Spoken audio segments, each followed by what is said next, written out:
Hi. Welcome back to my channel. If you're new here, my name is Bree and I love zines. For those of you that don't know what a zine is, it's just like a self-published magazine about anything you want. Unlike traditional magazines though, zines are inexpensive to make, they're DIY, and they're primarily focused on expression rather than making a bunch of money. When you flip through a traditional magazine, you'll find lots of ads. Zines, on the other hand, will have various topics that the creator is passionate about and wishes to share with the world. If you'd like to learn more about zines from my perspective, I dedicate my whole entire social media presence on zines because I love them so much. So if you want to learn more about it from my perspective, I have playlists that look just like this that you can flip through or scroll through and learn more about zines. I also have a bunch of free resources linked in the description down below. So, if you've been following me for a while, you know that I also run my own small business called Bree's Tiny Print Shop, and you might also be aware that sometimes zines seem to disappear from my online store. I pretty often will get messages asking why certain zines are no longer available in my shop or why certain issues are no longer in print. So today I want to talk about why I retire zines and what that means for my creative process. So, what does retiring a zine even mean? Well, to retire a zine means that the creator will no longer make copies of them, sell them, or trade them with others. This isn't to say that we don't love the zine anymore. At least for me personally, I love all of my zines, and I view every zine as such a reflection of who I am at the time. But as an artist, a writer, and just a person like you, I'm constantly evolving. As I grow and learn more about myself and the world around me, I begin to contradict myself. And I just want to say that contradicting yourself is not always a bad thing. I think contradicting yourself is such a symbol of growth. Hey, I used to think one way, and now I got more information, which means I changed my mind. I didn't have a lot of information then, I was more naive then, maybe a little bit ignorant. Now I have new knowledge, I learned new things from aging, and now I am this way. That's what evolution is, and that's what it means to be a person. I always like to tell people that I think of zines sort of like photographs, right? My zines capture a specific feeling or moment or chapter in my life that doesn't always accurately represent where I am currently. It's like if I were to look at this baby photo of me from 1999, that's me in 1999. This is me now in 2025. I don't look like this anymore. And also, I certainly don't think the same way I did in 1999, right? Or at least I shouldn't. Does this mean that this picture no longer has value? Does this mean that I should just throw this photo away because I'm no longer the same person that I was in 1999? No, it doesn't mean that at all, but it doesn't mean I have to go and make copies and circulate this around and distribute it to other people. I could just keep this as a token to myself of, wow, this is who I used to be, this is who I was. I could put it in a drawer that's personal for me only to see, and that's kind of how I think about my zines. I think it's cool to sometimes have zines that you retire and have only available for yourself because maybe they don't accurately represent who you are now, maybe you changed your mind or whatever, and you don't want people to think that you still think that way or perceive the world that way, or maybe it's a personal reason that you don't have to explain. You don't have to explain yourself when you retire a zine, but just giving you some sort of frame of mind of why some people may choose to do it, because a lot of people also ask me, how do I know when I should retire a zine? How should I know when I stop publishing something or circulating something? So hopefully me just sharing this helps you understand more why I do it, so it can help you in your own process. I think that there's no better way to learn about who you are than to learn about who you used to be. And that's why sometimes I like to keep zines for myself, because I could just reflect back on them as like little diary entries of Bree, like just like this photograph. Like I could look back at old photos. It doesn't have to be 1999. Like we can start from, when I was a child. But over time, if I looked at all the photos of me in different ages and different states, I obviously look different and I obviously think differently. I believe in different things. I have different interests. I have different tastes, right? Because we are all constantly growing and changing. Once I've moved past a certain point in my life, or I've learned lessons in my life, or just learn more information that helps me think differently and perceive the world around me differently, it doesn't always feel right to keep reproducing it. Just like I wouldn't go around posting this as if I still look like this today. It's inaccurate. It's an inaccurate representation of me. However, there are times where instead of retiring a zine, which means that I no longer print it, no longer make it available, nobody can read it, nobody can trade with me for it, it's just something that I retire and I keep for myself personally, just like the photographs. But there are times where or I'll change the material in a zine. So I'll make a different edition of it. So say I learn more information or I change my mind about something, but I still want to keep the zine available. I'll just go inside that zine, redact some information or change some information and still make it available for people to read. So you know how some books have a second edition or a third edition? It usually means that they're adding more information in there, or they're changing something about the original edition that they want now to be perceived differently. It's the same way with my zines. Sometimes I'll do that instead of completely scrapping it from being available. So instead of completely retiring it, I'll just change some things about it. For example, I have a zine called You Kinda Suck issue number 4, which is a perzine about breakups I've been through, and I mentioned some stuff in there about narcissistic abuse. I mention it because I had to go to therapy because of this breakup, and my therapist and I discovered some unhealthy relationship patterns I've had due to my upbringing and the people around me. Without revealing too much about myself, there are some people in my life around me that have personality disorders. It is something that is in my family or just close to me in general. But what a lot of people may not know is that personality disorders are usually caused by traumatic experiences in that person's life. So the disorder, it's like a manifestation of the trauma around them. They develop a way to armor themselves, or it's just like a trauma response to it. It's not always conscious, you know? And I just want to say I'm not an expert on this stuff. This is just something that I've learned over time. I learned new information either from my therapist or just doing my own research. And a lot of times when people act out in ways that are disordered, it's not always like an excuse for their behavior, but there is a reason behind it, right? I think the adage hurt people applies to this. But like I said, it's not an excuse for poor behavior, but it does explain why they behave that way, right? And just like any other disorder, people with personality disorders do need help. I never want to demonize someone for their disorder, and I also don't want to diagnose someone. So in You Kinda Suck 4, I unfairly assumed someone I was in a relationship with was a narcissist. My therapist at the time, when I was going through this, I don't have a therapist anymore. They're quite expensive.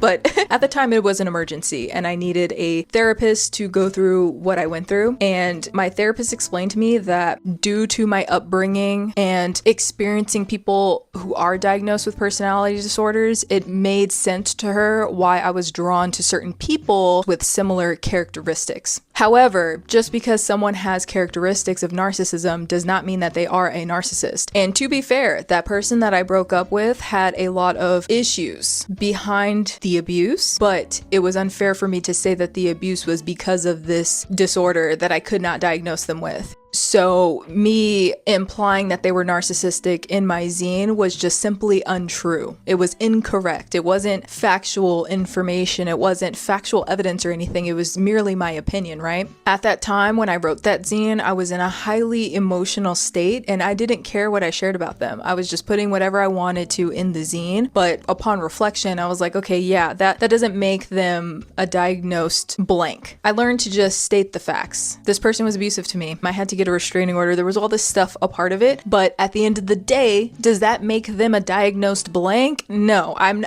of no authority to even say that or imply that. What I'm trying to say is that just because I didn't like this person for very valid reasons, it doesn't mean it was okay for me to slap a term on them and generalize a whole personality disorder based on that person and what they did to me. I honestly don't know enough about narcissism to be able to, or at least like from a person that experiences it, because like I said, there are a lot of people in my family that have diagnosed personality disorders that I have dealt with on the outside perspective, but I don't know enough about narcissism in general or what it's like to have that disorder. So it's not fair for me to generalize it in a way that unintentionally demonized it, right? Because I'm talking about this really awful person that I don't like, and then slapping that label on it is almost making it seem like all people with narcissism are like this or are abusive in this way or harmful in this way. And the last thing I want to do is offend someone that's reading my zine, seeing the stuff that I wrote about narcissism in there from a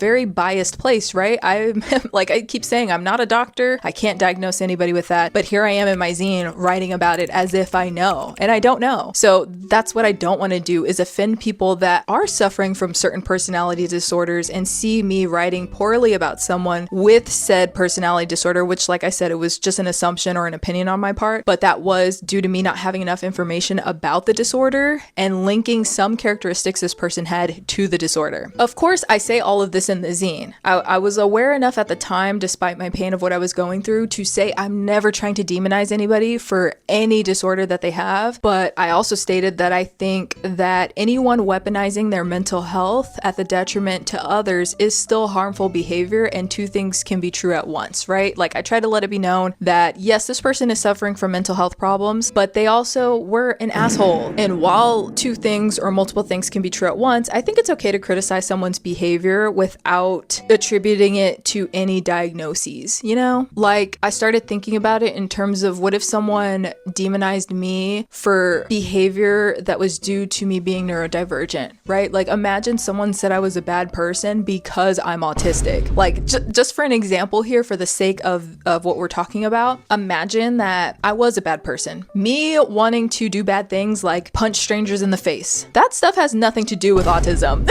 Like, those behaviors are bad and I choose to do them because I'm bad, because I want to do those things. It has no link to me being an autistic individual. Y'all know what I'm trying to say, right? But I'm trying to give an example of me doing things sometimes can be attributed to autism. Their symptoms, right? Sometimes I do things and it's like, oh yeah, Bree's doing that, or she thought that way, or she said something in a certain way because she's autistic and that's the way that she processes information, or that's just a STEM, or, you know, there's reasoning behind it. But if I were to hurt someone because of the things that I say or the things that I do, that's still something that needs to be addressed. It cannot just be wiped away like, oh, well, I'm autistic, so that's why I said that very rude thing to you that hurt your feelings. You know, that happens to me a lot, where I can say things in a tone that can come across as being sarcastic or taking a jab. Oh my gosh, that happens all the time when I'm literally just stating something in a very factual way. And because there wasn't the fluffiness surrounded by it, or like I'm not smiling all the time and masking for people, sometimes people can take it to mean Bree is a bitch.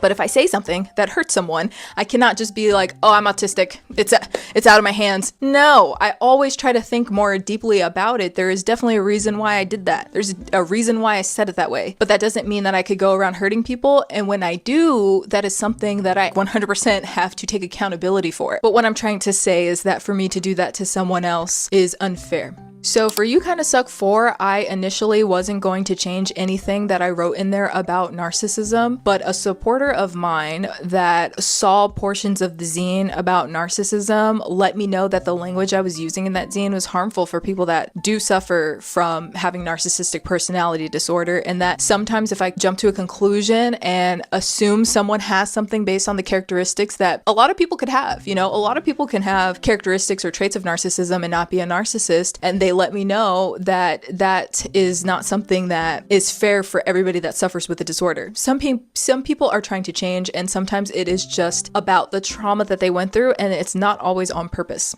I'm not gonna lie, at first when my supporter told me that, I didn't understand because I was so caught up in how this person I was writing about in my zine hurt me. It was still so fresh. It was still something I was working through. So it almost sounded to me as if the person was sympathizing with the person that hurt me. You know, I was really defensive, and not to them, not like I cursed them out or anything. It's just something that I took in, and I didn't like it at first. I didn't want anybody telling me how to present my experiences through my work. That's how I felt initially. You know, at that time, I couldn't see past my own pain to think in a more nuanced way. But after a few months, as I continued to heal through what I went through, and I gave it some time to sit with it and really process everything, but also what that person said to me, I ended up really liking their criticism, and I felt really grateful that they took the time to have that conversation with me, even if I didn't understand in the moment. And they were actually very aware of that. They understood that. They even opened up the conversation as, I know that you're autistic, and I know that you take things a certain way, and I know information is sometimes hard for you to take in all at once, but here are my thoughts. And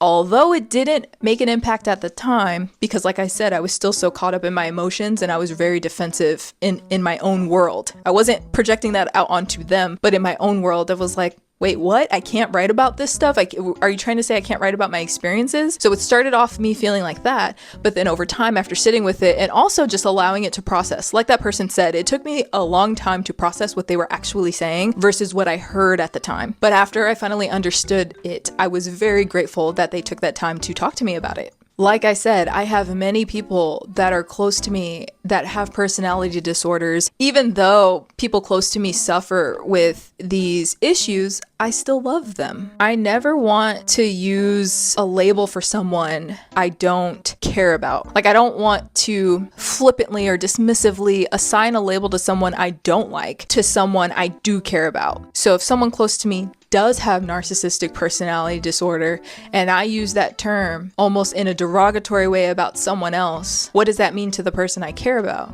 It's not okay to use that term to demonize someone, which that was never my intent, right? I always said I'm not trying to demonize anyone, but just because I wasn't trying to doesn't mean that I didn't.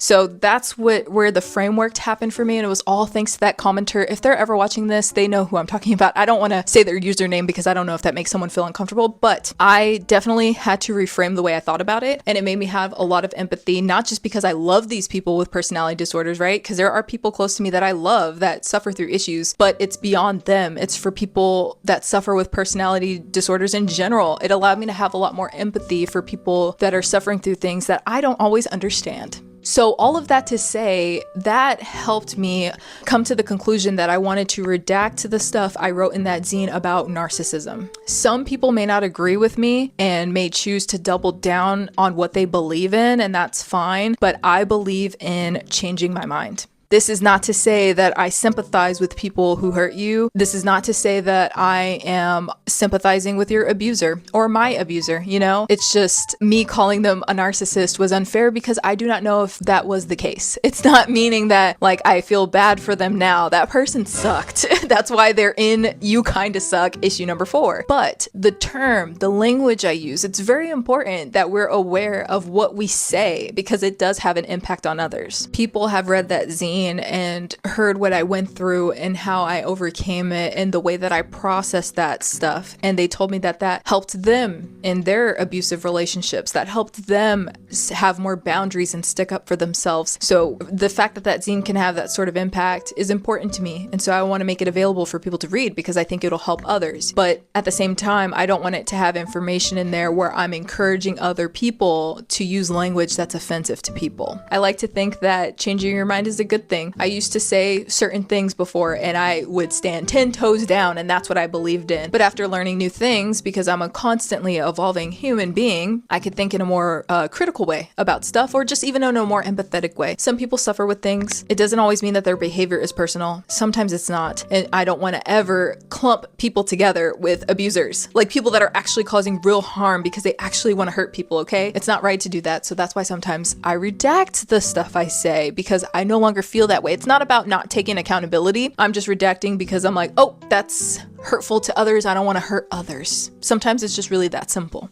And now I want to talk about why other times I will stop making issues of a zine altogether. For example, You Kinda Suck 4, the issue I was just talking about where I redacted the stuff about narcissism, that is the last issue of You Kinda Suck that will ever exist because I retired the series. So I didn't retire the zine, they're still available, you can still read them, but I stopped making additional series of them. So like I said, You Kinda Suck issue number 5 just will simply not exist because I stopped making You Kinda Suck in general. And the reason why I stopped making that zine series is because I felt like it was something keeping me bound to an old story, right? I was retelling the same stories of people who hurt me, or other times I mentioned how I kind of suck too. And I mentioned stuff in there that I've done that I felt really bad for, right? But I felt like over time, as I got older, it was just boring. It was not conducive or productive for me to sit and wallow in the ways that people have deceived me or betrayed me. I just didn't think that I should keep doing it because I don't care anymore. There's different ways that I deal with those sort of things now. And this is not to say people can't make issues like that or series like that. I think it's very cathartic and very therapeutic. I learned that as I got older is like, okay, I can sit here and write this zine and that's great, but then what? How do I fix the behaviors I'm exhibiting? Or how do I make sure I don't come across people that are crossing my boundaries in this way, right? I had to take real action besides the zine. You Kinda Suck really helped me navigate my 20s, from tumultuous friend breakups to learning how to forgive my mom and rebuild a relationship with her. These zines were incredibly healing for me. But once I legitimized my experiences through print, learned the lessons, and moved on, there was nothing left for me to say in that regard. This is to never say I won't ever complain again or get mad at someone or want to call out behavior that harms me, but I don't always need to put it in a zine. Healing is not linear, nor do I think it ever ends, but when it comes to people disrespecting me, I just handle it differently. You know, when I was 20-something, I didn't know my worth. I didn't assert myself enough or have strong enough boundaries. But now as a 30-something, I do know my worth. I do assert myself, and I do have strong enough boundaries. I changed, and these zines no longer serve me. But like I said, I didn't retire them or scrap them from my website completely. You know, I just stopped making the series, and whatever is there, like You Kinda Suck 1 through 4, whatever's available, that's what you can buy, but I won't continue the series anymore. But on the other hand, just because I'm not there in my life doesn't mean someone that's reading my zine isn't. Age is just, I hate to even sound cliche, but just because I experienced something at a certain age doesn't mean it's exclusive to that age. When I say that I moved on from something, it means that those things were presented to me at a certain time in my life. I learned from them, I learned the lessons, and I moved on. That's me. I moved on from them, so those zines don't serve me anymore, and I deal with certain issues that I dealt with in the zine in a different way. That stuff doesn't stop happening. I come across people all the time that I don't like, or I deal with issues in a way that is maybe like considered crashing out, but it just doesn't happen in zine format. But like I said before, some people are going through that. Some people do need that kind of reassurance in their life, or they need to see that someone else went through something that they went through, or it can help them in some way. So that's why I like to keep the zines available for people to read. Just because You Kinda Suck no longer serves me doesn't mean it can't serve others. And that's what's so beautiful about zines, is that just because you can't see it making an impact on another person doesn't mean that it's not, okay? Not everyone that reads your work is going to tell you what they think about it or going to tell you the type of impact it had on them. But for myself, I like making zines whether I get feedback from it or not. When I make my zines, they're for me. But then when I share them, when I get to the point where I'm like, okay, I can share this, I'm ready to share this, it's for you. And whatever you do with that is up to you. I don't decide, and also I don't really mind what you think or what you gain from it, you know, because it's always nice. It's always nice to get feedback and hear that people like your stuff. And I get both. Being very visible online, I get a lot of comments where people said that they like something that I made, or they'll say something that they didn't like about it and they critique it, or people hate what I make, or they hate me. Like, that's just being online. A lot of people will voice their opinions, and that's fine. And I enjoy all of it. Like Kendrick has a line in a song where he's like, I want the credit if I'm losing or I'm winning on my mama, that's the realest shit. That's the kind of artist I am, is that, yes, I made that. And if you hate that, I still have my name on it. That's me. That's me. I can redact information, or I could take it off the shelf or whatever, but it meant something to you, and what it means to you is fair and valid. I'm never going to try to explain myself too much about what I make, because I feel like it goes against the nature of me being an artist. But like I've been reiterating this entire video, once I make a zine available, it's up to the reader to decide how it's perceived, right? But what if I don't want it to be perceived anymore? What if there's a time limit to it? What if there's a shelf life to my zine, right? There's like this little gray area in between retiring a zine and redacting information, and that's where the limited edition comes in. I like to do small batch runs sometimes because it feels more special knowing that only a certain amount of people have it or can collect it, right? That's what makes the limited edition run so fun. So if you've never heard of this, limited edition or a limited run of a zine means that the creator will only make a certain amount of copies available, and after they sell out or after they run out, we won't make any more. So if you ever turned a zine around and seen that it says a number out of another number, so for example, say a zine, when you flip it on the back, it says 7 out of 200. That means that you got the 7th copy out of 200 copies made. Sometimes, usually when you see those numbers on the back, that means that that is a limited edition run and that person is not going to make more than 200 copies. But sometimes they do, and then they'll say the next batch will have the numbers on it and it'll say second batch. So that's usually how that runs with zines. Everybody does it differently, but that's a really fun way to make only a certain amount of copies available so you don't have to keep distributing it out into the world. This is a tiny bit different than retiring a zine, because it does seem like that, right? Because there's a limited amount available. Once it's gone, it's gone. It seems like it's retired, but you could always bring it back. I've done that before where there was like a really high demand for a certain zine and I didn't realize that. So I made only 30 copies available for a zine that I made called, I'm thinking of deleting my Instagram. It was a zine that I made exclusively for my Patreon, but it got so much attention on my Instagram that I decided to make a limited edition run. So I only made 30 available, but it sold out way too quickly. Like in my mind, I was like, okay, that sold out really fast. So I think more people want it. So then I ended up making another small edition run. And then when that sold out, then I was done. So it's very flexible. It's just depending on what you want. When I see that people want to read a zine and then it's no longer available, I feel bad. So I'm like, oh man, I didn't realize more people wanted to read that. So I make it available, even if it was limited edition, because it's like, okay, this is the limited edition second batch. And then after that, it'll be done. But sometimes people just do that because it's more work friendly for them. Like, printing and binding zines is a lot of work. Like if you're a zine maker, you're watching this and you're a zine maker, you know that it takes a lot of time and energy to print and bind all of your zines, let alone just creating the thing. So sometimes the limited edition run is just how much of a workload they can handle in the moment. Sometimes someone can only handle making 50 zines that month. So they'll make limited edition 50 batch zines available. Once it's gone, but maybe next month they'll be energized enough to make another 50 copies. So they'll have a second batch. You know, it's very flexible. It's depending on the creator, so it's really up to you. There are lots of different ways that you can think of retiring zines or changing your zines, right? But it's all basically the same idea, is that zines evolve, zines change. That's pretty much what we're getting at here. Doing limited runs or even retiring a zine, like making it so no one can ever access it again, really clears up energy. It really allows me to think of new ideas or to think of fresh and exciting ways of presenting my zines. And by getting rid of the older ones, it's like shedding skin, and it allows for new stuff to come in, and it really gets my brain working to generate more cool ways of making my art. When I look back at some of my old work, I'm able to see how much I've grown as a creator. When I look at the very first zine I made versus the zine I just made like last week, I can see a lot of growth has happened, and that's really cool, you know? And sometimes, like I was stating about the baby picture, about retiring a zine, right? Just because I don't look like I did in an old picture doesn't mean I have to throw the picture away. It just represents how much I've grown. And sometimes I do like to refer back to old zines that I've made or retired zines that I have, and it helps me be able to integrate that stuff into my newer stuff, but in a different way, right? I'll look back at an older one and I'd be like, wow, I didn't really know what I was talking about here, but it's a cool concept, like it's a cool idea, and I can flesh that out even more.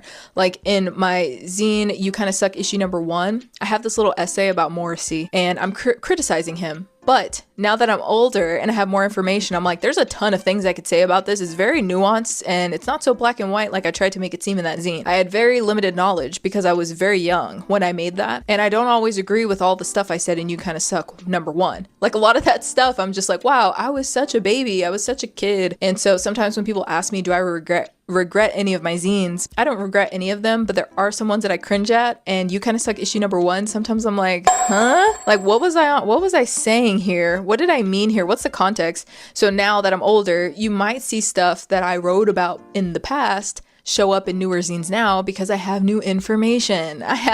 My brain has more wrinkles now. And I do want to say it's not always about the content I'm sharing either. It could just be the methods that I'm using or the skills that I've gained. I just want to be able to flex those muscles in a new way. And what better way than to scrap the old and come up with something new now with the new knowledge that I have. And I know that some of you wish certain zines of mine would come back, and I appreciate that sentiment so much. I love the fact that people like reading my work because it means they connected with you. Everyone treats retiring, redacting, or limiting their zines differently. And I respect anything an artist chooses to do with their creative process because it varies so much from person to person, and there's no right or wrong way to do it. I really hope that me sharing my perspective helps you in that process of deciding when to retire a zine, when to redact information from a zine or change information of a zine, or just making limited edition runs of a zine. So if you ever see a zine in my online shop, don't wait too long because I might take it off the shelf, and I don't ever announce it. I just sometimes take it off. I'm like, hey, this doesn't resonate with me anymore. Or, hey, I don't